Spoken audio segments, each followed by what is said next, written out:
Earlier today, I spoke with Senator Michael Bennet all about it. Take a listen. Last week, for the first time, families all across this country got $300 per kid if their kid was under the age of 6, $250 per kid if their kid is over the age of 6, but it only goes to the end of the year, and I believe very strongly we need to make it permanent, and we're fighting to do that.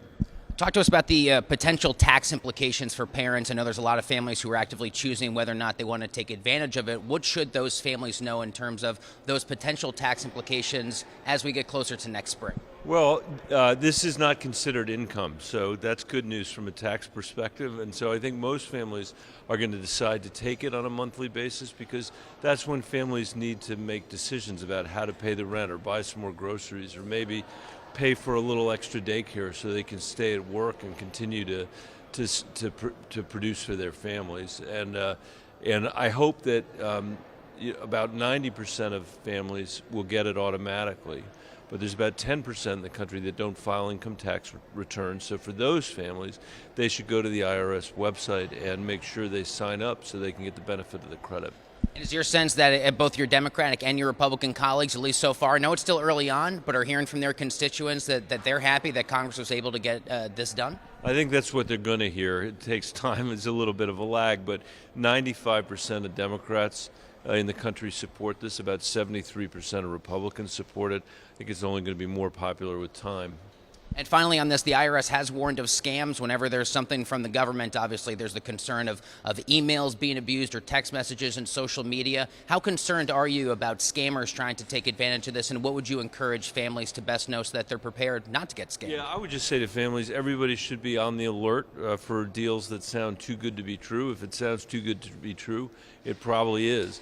One thing that's not too good to be true is that as a result of this child tax credit change, we're going to cut childhood poverty in this country by almost half this year. So I think that's a tremendous accomplishment on the behalf of the American people, and we got to, for that reason, make it permanent. I want to ask you about the bootleg fire out west as well. I mean, this is something now we're dealing with poor air quality as far east as right here in Washington, D.C. How concerned are you, especially given the state that you're from, that we're looking at what may be a little bit of the new normal? I'm deeply concerned. We had the 3 worst fires in Colorado's history last year, all in the same year. You know, we've been fortunate so far this year, but we know it's a tinderbox. The West is a tinderbox.